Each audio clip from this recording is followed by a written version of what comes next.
Chez McLaren, il existe une lignée secrète, une gamme d'élite. Non pas des GT, non pas des supercars, mais des armes, des ovnis mécaniques. Bienvenue dans l'Ultimate Series, la McLaren Senna.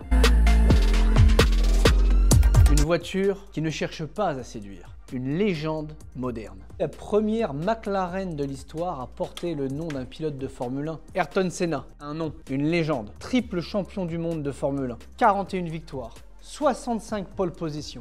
Mais au-delà des chiffres, un pilote d'instinct, d'intensité, d'émotion. Chez McLaren, son passage a marqué à jamais l'écurie. Et pour lui rendre hommage, McLaren a créé la voiture la plus radicale de son histoire, la McLaren Senna. Taillée pour la piste, homologuée pour la route. Sans compromis, radicale, mais construite avant tout pour ressentir. Aujourd'hui, nous allons plonger ensemble dans ce concentré d'obsession technique, de performance brute et de passion mécanique. En 2025, la McLaren Senna reste la McLaren la plus légère jamais produite et homologuée sur route. Elle choque, elle divise, mais elle ne triche pas. Chaque courbe, chaque lame, chaque trait a une raison d'être. À 200 km/h, elle génère 800 kg d'appui aérodynamique. Ce qu'on appelle aussi en anglais la downforce, qui équivaut quasiment à son propre poids d'une tonne 190 kg. Pour atteindre ce chiffre, McLaren a tout allégé. Les portes ne pèsent que 9 kg. Sur cet exemplaire, il y a le poids de chaque pièce. 3,7 kg pour le capot avant, 4 kg pour l'aileron, 3,35 kg pour une porte. Cet élément-là, seulement 4,6 kg. L'aile arrière, tout le flanc arrière. La légèreté s'exprime dans tous les détails.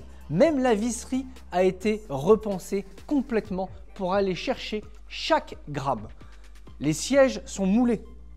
Ce sont les fameux sièges qu'on appelle les sièges Senna que vous pouvez avoir en option sur la 765 de série sur la 620R. Donc les voilà, ces sièges développés, moulés, qui pèsent 3,35 kg chacun. Ce sont des pièces issues de la compétition qui ont nécessité une recherche et développement qui a été éprouvée par l'expérience de course de la firme.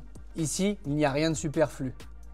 Une coque, quelques mousses, rien de plus. Résultat, un rapport poids-puissance indécent pour des sensations brutes. L'objectif étant de créer la voiture la plus rapide possible sur circuit, se rapprochant le plus possible d'une voiture de course, mais toujours utilisable sur route avec une réelle expérience. On est encore sur un véhicule qui est relativement facile à prendre en main. Il vous suffit tout simplement d'avoir la clé, de démarrer et de partir. Une base de 765 LT Spider, la phase 2 de la coupée. Donc on est sur un véhicule qui a été poussé, repoussé dans ses retranchements. C'est le même châssis, le même moteur, la même boîte de vitesse. Les freins de la Senna sont différents. Les disques mettent jusqu'à 7 mois pour être fabriqués. Les disques céramiques, les temps de cuisson, les passages dans les fours, etc., ça prend 7 mois. Donc on est sur des freins carbone céramique qui sont absolument exceptionnels et qui n'ont rien à voir avec ceux de la concurrence. Sous le capot, on retrouve le V8, 4 litres, biturbo, 800 chevaux,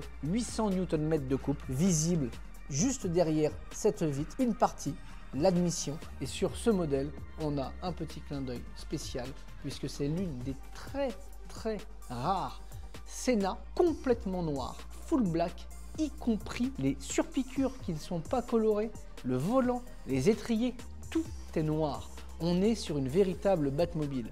La légende dit que le signe Batman aurait été mis à l'usine. C'est le moteur le plus puissant jamais installé dans une McLaren de route au moment de sa sortie. Plus réactif grâce à des turbos à faible inertie, une lubrification à carter sec inspirée de la F1, un vilebrequin plat et un plénum en carbone qui permet une admission via le fameux roof scoop que vous pouvez admirer ici. C'est sculptural, c'est une œuvre d'art.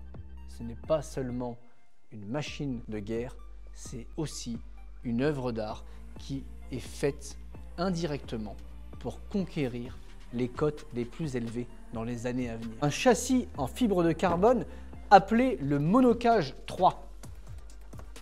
Hyper allégé. Et il est brut, vous le voyez, il n'y a rien qui est caché, tout est visible avec du carbone, des tresses différentes, du carbone forgé, fibré. À l'avant, des lames aérodynamiques active, dirige le flux d'air. Le splitter avant ne fléchit jamais plus que de 10 mm malgré la pression. L'aileron, lui, supporte plus de 100 fois son poids en force verticale. Mobile, qui s'adapte en fonction du freinage pour générer un appui qui sert d'aérofrein sur le véhicule, ou bien s'abaisse pour générer une aérodynamique beaucoup plus profilée et augmenter la vitesse de pointe. Même l'échappement, développé en Inconel et en titane, permet de générer un flux aérodynamique optimisé. Regardez. Légèrement bleuté par le travail, les pneus sont des Pirelli Trofeo-Air développés spécialement pour la Senna. Ils sont homologués sur la route, ce sont des semi-slicks, mais permettent également de donner le meilleur sur circuit. Ils ont un dessin asymétrique pour le grip latéral et un composé spécifique pour raccourcir les distances de freinage et offrir une direction ultra précise. Le volant est totalement dépouillé. Nous sommes en totale immersion dans ce cockpit. Il n'y a pas de bouton ou d'écran superflu. Tout est fait pour être plongé dans la conduite pure et dure. Pas de bouton de vitre, ils sont à la façon d'un hélicoptère au plafond. Aucune déconcentration. Les commandes de boîte de vitesse sont intégrées au siège. Même la ventilation et le mode race se situent sur le plafonnier.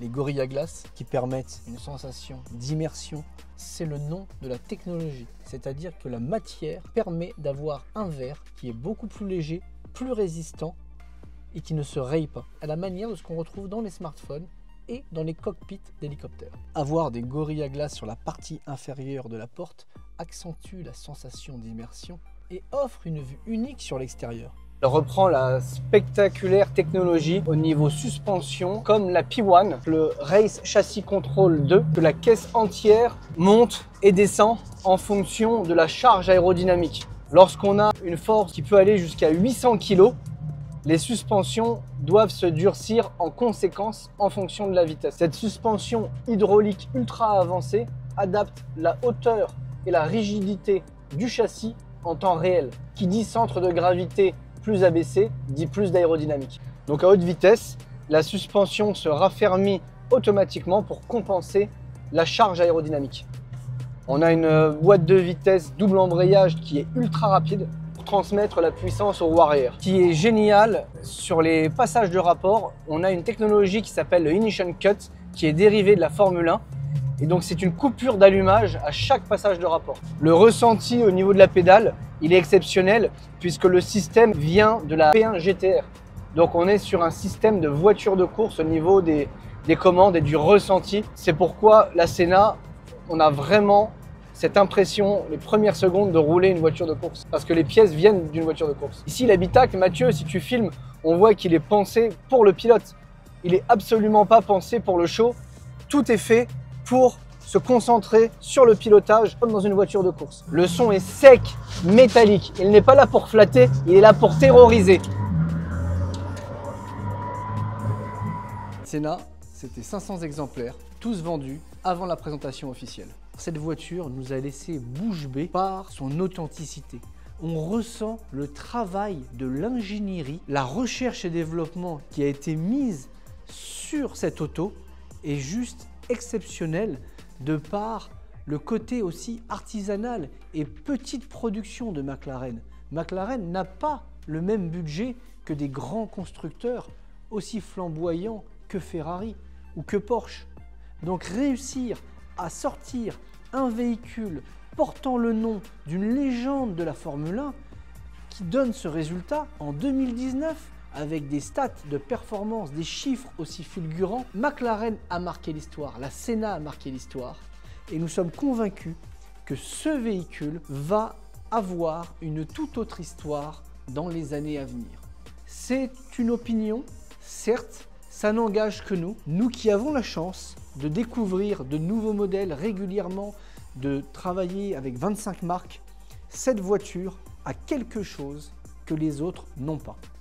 Et relativement, son rapport qualité-prix est encore raisonnable, si on peut dire. On est sur un véhicule qui n'a pas d'égal. Essayez de voir peut-être en commentaire pour nous donner d'autres idées, confronter notre opinion. On serait ravis évidemment de pouvoir vous répondre, discuter avec vous dans les commentaires.